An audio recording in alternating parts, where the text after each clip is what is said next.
Ya, alhamdulillah tahun ini saya diberikan kesempatan untuk mendapatkan hewan-hewan kurban terbaik versi saya.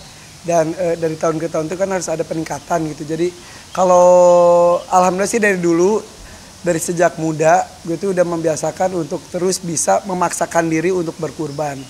Nah, di beberapa tahun yang lalu, ketika 4 tahun yang lalu kalau nggak salah dengan sapi gue Grandong yang hitam kelam itu, nah gue tuh menemukan hakikat arti dari sebuah pengorbanan alias proses kurban di Idul Adha gitu. Jadi pas saat itu tuh kan gara-garanya gue tuh masuk banget ke karakter si sapinya, ngurusin walaupun ke saat itu cuma 2 hari, 3 hari gitu. Pas lagi penyembelihan tuh wah sedih banget. Seminggu gue galau gitu. Tiap itu tuh sampai gue tuh menghubungi dokter animal communicator yang bisa komunikasi dengan hewan, kan itu ada ilmunya juga. Dia tuh gimana sih? Gue bilang si Grandong. Oh ya dia tuh mengabdi banget bla bla bla. Sampai sedih, sampai nangis gitu, segitunya. Akhirnya gue ketagihan, setiap tahun gue tuh berusaha untuk mendapatkan hewan kurban terbaik dan melibatkan perasaan di dalam pengurusannya. Jadi abis Grandong tuh kalau nggak salah siapa ya, Wisanggeni ya. Abis itu tahun lalu Wariso sama Golden. Nah tahun ini gue alhamdulillah menemukan beberapa ekor lainnya. Ada Condrosimo, kemudian ada Janoko, ada lagi Bomber, Niki. Nah untuk itu tuh kan gue tuh dari tahun-tahun sebelumnya juga mempersiapkan kandangnya saja udah spesial. Jadi kalau gue tuh nganggapnya tuh ini partner akhirat. Jadi gue tuh mempersiapkan kandangnya tuh spesial, makanannya, pengurusannya dan lain-lainnya tuh. Kan gue di sini banyak banget hewan peliharaan. Tapi untuk hewan kurban itu dapat spesial lagi penanganannya. Nah untuk tahun ini gue sampai bikin kandang khusus buat mereka. Bikinnya tuh 4 tempat makan. Pas udah jadi 4 gue bilang gini, kayaknya 7 bisa nih mah, gue bilang gitu kan. Seucap-ucapnya aja. Akhirnya ya udah 4. Tiba-tiba manajer gue, kurban juga, titip di sini. Kemudian teman kerja gue, ada juga eksekutif produser gue. Gue titip hewan gue dong di pendopo, boleh 6. Hari ini tiba-tiba gue kan pinjem buat penyembelihannya tuh ada apa? Kandang jepit. Jadi yang gede mah kan biasa pakai tali. Nah kalau yang agak sedang itu gue pakai kandang jepit. Pas dia nganterin sini, dia juga nganterin. Nih mau nggak sapi Madura buat dikurbanin juga? Ya udah deh, ayo. Akhirnya baru hari ini. Total 7. Jadi pas sama dokter hewan gue gini, kejadian juga Pak 7. Iya ya, padahal gue asal ngomong 7. Jadi insya Allah ada 7 sapi dewasa, kemudian ada 2 sapi mini. Jadi ada 9 sapi di sini tuh. Dan tapi tidak semuanya dikurbankan karena ada 1 ekor buat tahun depan, insya Allah 2 ekor lainnya itu mah untuk dipelihara karena emang betina juga jenis kelaminnya. Jadi yang dikurbankan tuh totalnya sih ada 6. 2 punya teman-teman sama manajer juga. Yang lainnya ada yang buat keluarga besar gue, istri dan anak-anak, kan bisa buat 7 jiwa kan ya. Kemudian juga gue persembahkan juga ada beberapa karyawan, gue atas namakan untuk mereka sama kakak-kakak kandung gue juga gitu. Dan itu akan semuanya dilakukan di bawah pendopo ini, nanti dilakukannya insya Allah hari kedua, karena hari pertama gue di Bandung, hari kedua di sini. Nah itu rombongan dari Bandung sampai 1 bis lebih untuk pengurusan hewan kurbannya tersebut. Jadi alhamdulillah kalau kata orang harus ada peningkatan ya dari 1 ekor, 2 ekor, 3 ekor. Tiap tahun tuh kalau gue pribadi harus memaksakan diri sih gitu untuk meningkatkan kualitas nilai ibadah kita gitu. Ini galau itu pasti, tapi untuk tahun ini bedanya mungkin kalau kemarin tuh satu tahun lalu 2 gitu. Gue masih bisa membagi hati. Nah yang ini tuh kan banyak, ada 4 ekor yang udah lama di sini, ada 1 ekor Condrosimo tuh 6 bulan bahkan di sininya juga. Jadi gue pribadi nggak terlalu memasukkan hatinya tuh nggak kayak yang sebelumnya.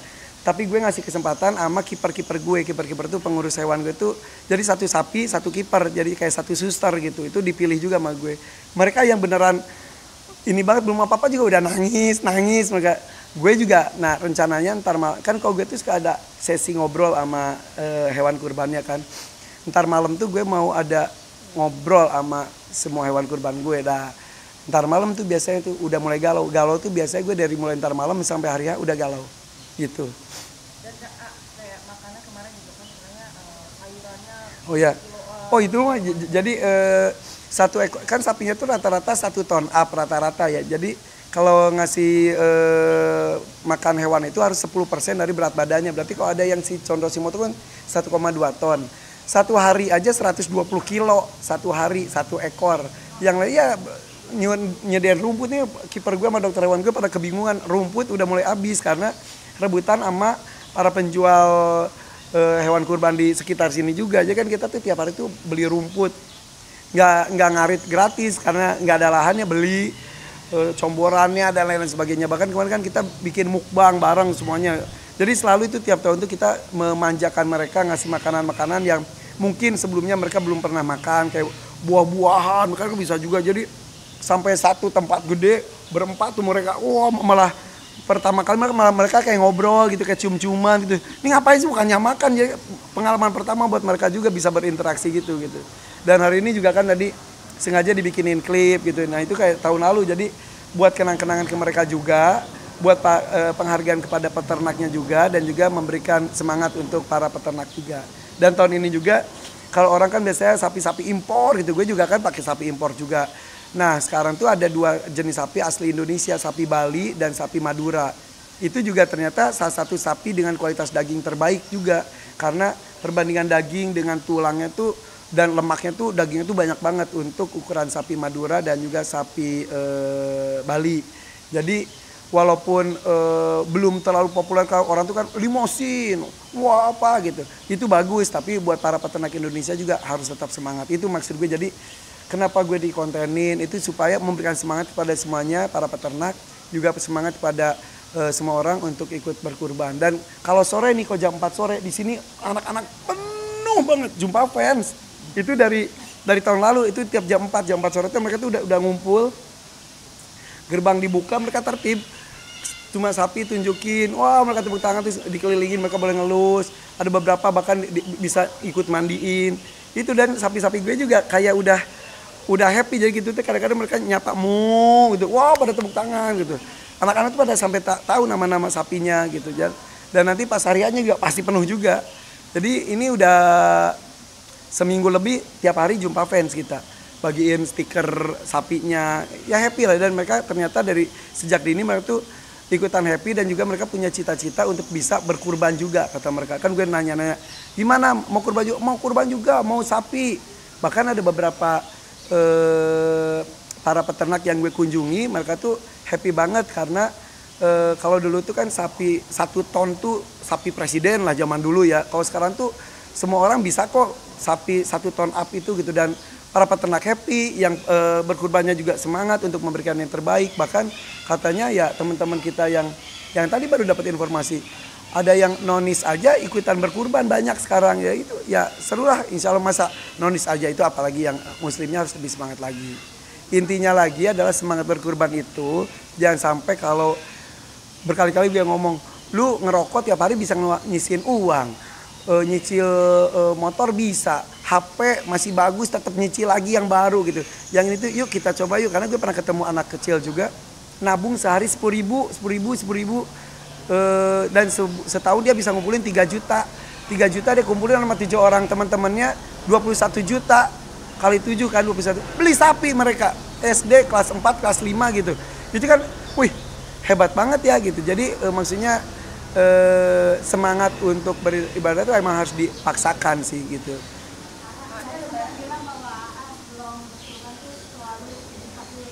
Ya. Ya, jadi gini, hewan itu kan makhluk itu berkomunikasi. Gue tuh sampai beneran ngedatangin dokter ahli komunikasi dengan hewan gitu. Dan kalau kata dokternya juga, ya gak usah jadi dokter, gak usah menjadi ahli animal communicator untuk bisa berkomunikasi. Intinya gini, kayak kita deh sama orang yang kita cintai, tanpa ngomong kita cuma lihat-lihatan, pandang-pandangan, kita udah tahu kok gue tuh sayang sama lo. Terus kita, ya gue tuh gak mau kehilangan lo tanpa ngomong. Nah jadi bahasa itu tidak hanya bahasa verbal saja. Nah gue tuh selalu melakukan itu, jangankan untuk hewan kurban, hewan-hewan semuanya juga gue selalu datang, assalamualaikum, gue ajak ngobrol. Semua pecinta hewan pasti gitu. Dan ada komunikasi kayak, ya jawabnya nggak assalamualaikum, waalaikumsalam, nggak gitu juga, kecuali burung beo gue ya. Maksudnya jawabnya tuh ya dengan matanya, lenguhannya, kalau sapi gerak-geriknya. Ya gitu tiba-tiba netes air mata itu tuh sangat sering. Nah itu deep talk yang gue lakukan tuh harus dijelasin. Karena dulu yang si Grandong yang gue cerita, si dokternya bilang, iya si Grandong tuh katanya sangat cinta, mengabdi. Tapi sampai akhir hidupnya dia bingung, lu cinta gue kenapa lu misahin gue tuh sama lu tuh mau selamanya juga, ayo gue disuruh apa juga mau gitu. Sampai nangis gue saat itu, maksudnya oh segitunya ya. Jadi semenjak itu gue kalau itu tuh harus ada hak mereka kenapa dikurbankan, ada hak tahu mereka. Jadi bukan hanya kurban saja, misal ketika mau menyembeli untuk kita makan aja, maaf ya kamu gitu kita makan. Dan ke sapi-sapi gue itu gue ngomong, saudara-saudara kamu itu diciptakan tuh memang untuk jadi hewan ternak, untuk bisa disantap, dimanfaatkan oleh manusia. Tapi ketika diputuskan dan dipilih untuk dimuliakan menjadi hewan kurban, kamu tuh jadi ada nilai lebih. Itu tuh percaya nggak percaya, dia tuh yang ada ekspresinya, dia tuh yang gitu. Abis itu biasanya makan terus. Dan gue ngomong gini, udah cukup. Dagingnya udah banyak. Dia tuh jadi ada keinginan memberikan lebih. Karena dia tahu ini untuk kebaikan dan lain-lain. Dan itu nyata. Bahkan ada gue siangnya ngasih tahu tentang hikmah kurban itu. Sorenya gue undang dokter udah sepuh, dokter Rajanti. Beliau itu non muslim dan nggak tahu tentang hikmah ini. Terus dia komunikasi, terus dia bilang gini, dia bahagia dimuliakan. Jadi kalimat yang gue ngomong di siang persis disampaikan sama si sapi ke dokternya. Sampai kameramen gue ikut nangis. Jadi sampai kata dokternya kan nanya, beneran kamu siap? Dok udah gak usah ikut campur, kata sapi, kata Wisanggeni saat itu. Saya ini dimuliakan, saya bahagia. Dia ngomong gitu. Dan tahun lalu si Wariso tuh galak banget ke gue doang, yang dia yang tunduk. Kok ke kiper gue tuh dia tuh ngajak main, seruduk gitu. Bahaya banget. Kok ke gue dia nunduk. Nah, kok kenapa gini? Terus kata, dia respect sama lu, dia tahu katanya gue yang memiliki tanda kutip dia pas mau dikurbankan tahun lalu persis. Biasanya dia kalau dikeluarkan tuh semangat. Dia tiba-tiba gini, kayak tahu hari itu hari yang ditunggu-tunggu gitu istilahnya. Dia diem aja. Terus gue bilang, nggak apa-apa, yuk kita mandi dulu yuk. Mandi dulu, nikmatin mataharinya. Dia senyum gini, nggak berontak, nggak sama masker. Itu semua orang foto dia diem aja senyum. Ketika itu kan gue selalu ngomong, kamu jangan berontak biar nggak sakit, pandang aku ada di samping kamu. Itu dia ngomong pas gitu. Dia tuh mandang gitu, kayak pas Grandong yang masih kebayang sekarang, pandang-pandangan mata dia ngeliatin mata gue gitu. Terus dari gini panik dia, terus dia tiba-tiba kosong itu tuh gue ngomong aja nangis karena karena menurut gue hewan kurban itu bukan sekedar beli, transfer, datang, foto, lihat, bagi. Iya itu benar, tapi ketika ada rasa di dalamnya tuh nih sorry ya, gue rindu sama hewan kurban gue. Jadi gue nganggap tuh ntar ketemu lagi ya, sambut aku nanti ya, selalu ngomong gitu. Jadi gue tuh selalu meluk dia. Dan kalau malam-malam gue selalu datang ke kandangnya, ngobrol, bentar lagi ya, malam takbiran selalu gue di kandang ngobrol, besok ya sampai ketemu lagi nanti ya, seperti itu gue ngomong gitu. Dan dia tuh selalu kadang-kadang ada yang ngasih tangan, kayak ngasih itu, terus ada gelendotan. Dan itu biasanya ajaib, semua kelakuan sapinya tuh di hari-hari akhir, detik-detik hari itu memberikan signal perpisahan. Makanya gue kalau ngomongin sapi-sapi itu udah.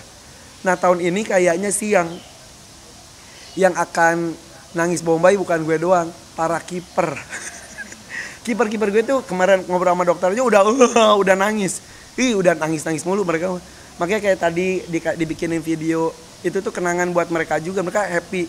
Dan gue nanya ke mereka, ada bedanya nggak lu pelihara hewan biasa dengan hewan kurban? Kata mereka beda banget. Karena ketika bersama-sama, kita tuh kan ada perasaan ingin bersama mereka selamanya. Orang kita cinta itu seperti itu. Tapi mereka tuh sekarang tuh mengurus hewannya sepenuh cinta, sepenuh hati. Tapi ada batas waktu. Kayak mau ketemu dengan orang yang maksudnya mau dieksekusi mati misal gitu. Nah itu tuh jadi ada batasan. Lu tanggal segini akan berpisah. Itu katanya galau banget. Jadi kalau tadi tanya galau bukan gue, galaunya berjamaah kok ini sih. Dan mereka tuh bisa, kan kita kulitnya bisa gue suka jadiin karpetnya datang aja mereka nangis, bukan lagi ngelus-ngelus, sebegitu cintanya. Dan itu adalah Bedanya kita hanya berkurban dengan melibatkan rasa. Karena gue merasa ini tuh hakikatnya seperti Nabi Ibrahim mengorbankan Nabi Ismail, anak yang dinanti, karena ketaatan harus pisah. Nah itu tuh mengorbankan yang sesuatu yang disayang itu tuh yang itu yang berat. Dan selalu ada godaan. Nggak sayang dikorbanin. Sapinya bagus banget loh. Sapinya nurut banget loh, gede banget, tahun depan aja gitu. Selalu ada setiap tahun, dan gue itu menurut gue itu godaan. Udah gitu. Ya, jadi ini kiper gue nih. Jadi pemilihan kipernya juga satu sapi satu kiper nih. Kalau Jenny itu Condro Simo ini adalah sapi FH tuh sapi perah jantan mix dengan berangus. Nah jadi tinggi banget, dan itu menjadi salah satu orang yang pecinta sapi pasti kalau ngeliat si Condro Simo tuh kaget banget. Ini salah satu sapi tertinggi, tinggi banget, monster banget, lebih tinggi pantat dia daripada gue. Berapa? 1,2 ton terakhir sih 1,2 ton. Ini 6 bulan di sini. Nih ntar pasti dia lewat ini mesti semuanya. Aslinya dari negara mana itu? Ini kalau ini aslinya Eva tuh dari lupa lah pokoknya England ya. Udah nggak usah aku salah. Awal beli berapa ton? Awal beli masih 1,1. Emang udah besar dari sana ya. Tapi pas di sini tuh nambah tinggi, nambah panjang, nambah lebar. Jadi si yang punyanya aja kesini kaget. Wih, ini super, ini makin tinggi gitu. Nah, ini si Condro Simo. Harganya berapa? Harganya lupa lagi. Dan kalau Condro Simo sampai bisa dinaikin banget ya. Tadinya nggak bisa, Pak. Tadinya nggak bisa sama sekali, tapi udah bisa dinaikin. Nah kalau ini si Niki mah bagus. Ini jenisnya adalah jenis Belgian Blue itu adalah sapi dengan otot paling besar sebetulnya. Nah kalau yang aslinya tuh beneran bantet banget ini, tapi kalau ini udah mix. Jadi kalau Belgian Blue tuh rata-rata lahirnya sampai harus disesar karena memang saking besarnya si sapi bayinya pun. Nah, kalau ini mah baik banget ya. Baiknya gimana, Kak? Baik aja. Baik aja. Dia mah nggak diikat juga bisa kemana-mana gitu. Nah, yang paling parah itu tuh yang sapi Bali. Sapi Bali itu adalah banteng sebetulnya. Itu namanya si Bomber. Yang ngurusnya Iskandar kemarin sampai diseruduk, kita sampai bawa dia ke IGD. Ya, diseruduk. Sebegitu bahayanya sebetulnya, karena kan ada tanduknya juga tajam. Nah kalau ini kan ada tanduknya, tapi tanduknya tuh ya nggak setajam si Bomber gitu. Dan kalau Bomber tuh nyeruknya tuh luar biasa banget ya, sampai dibawa ke IGD. Nah kalau yang di ujung sana si Janoko mah atau yang ngurusnya. Nah kalau Janoko itu insya Allah Janoko sih ya nanti ada dikabarin ya gitu. Nah kalau yang ini bertiga ini ya baru datang semuanya, nih punya manajer gue, kemudian itu ya sapi Madura, terus itu teman kerja gue juga gitu. Jadi yang mana, Pak, hewan yang akan dipotong buat tanggal? Semuanya kecuali satu, gak tahu yang mana. Ada satu ekor akan dipelihara kayaknya Janoko di ujung sana itu tahun depan. Kalau yang lainnya insya Allah. Jadi yang ini di Bandung. Nah ini buat mama nih, buat mama. Ini buat mama. Kemudian kalau ini di sini ya semua di sini semuanya. Ini di Bandung juga. Gitu. Potongan ada di sini, Kak? Iya. Di sini. Berarti siap untuk nangis lagi, Ayah, kehilangan? Kayaknya yang nangis sih kiper gue sih. Asa. Ya. Pasti nangis, apalagi ya. Apalagi buat Condro Simo itu kan udah berbulan-bulan, iya. Terus kalau yang ini apalagi ini kan buat mama gitu. Kalau yang ini emang banyak ceritanya juga sih. Si Bomber mah dengan kelakuannya juga. Tapi ya udah seru ya kan, harus nggak bisa selamanya juga bersama. Dan jadi yang ngomong ya pelihara ini tuh emang beda ya? Ya beda. Bedanya gimana aja? Ya bedanya ya. Gitu. Beda aja situasi kondisi rasanya itu sama hewan biasa itu beda rasanya. Lebih touchy gitu, Iya. Ngerasa lebih deket banget gitu. Iya. Padahal dia kan ngurus hewan banyak ya. Semua ini pengurus hewan. Ini pengurus hewan. Ini tuh sapiari. Kalau ini unggas, burung unta, merak dan lain-lain. Kalau ini kuda yang biasa diurus. Nah ketika ada kurban mereka dapat tugas tambahan ngurus hewan kurban ini dan beda ya. Beda. Bedanya gimana? Jadi itu biasanya kan urus unggas itu ngasih makan, mandinya kan memang jarang. Kalau ini setiap hari mandi, bersih ini setiap hari, setiap kali 4 kali. Iya. Makannya tuh lebih bisa 4 kali sampai 6 kali. Pengurusan juga ekstra ya. Ekstra banget. Kalau rasa gimana? Kalau perasaan sih kalau sekarang udah mulai apa ya, udah dekat gitu. Itu udah kayak udah dekat. Diseruduk. Berpisah. Itu terlalu dekat malah Pak. Gitu. Tapi kenapa Janoko nggak dikurbanin tahun ini, tahun depan? Pertimbangannya apa? Pertimbangannya ya karena Janoko masih usianya masih muda. Udah layak kurban juga, tapi masih bisa berkembang, masih bisa lebih besar lagi gitu. Dan Janokonya pun tampaknya memang dianya pun mengajukan belum siap, kata Janokonya. Apa isyarat dia belum siap? Murung aja, deg-degan, dia paling deg-degan di antara yang lain. Terus tapi ketika disampaikan dia tidak jadi tahun ini, langsung dia ceria, seneng. Tuh, bener kan? Terus dia yang gitu. Terus yang nangis malah si Condosimo. Dia udah merasa pasrah banget. Iya. Ikut manut. Ini mah yang tahu cuma inilah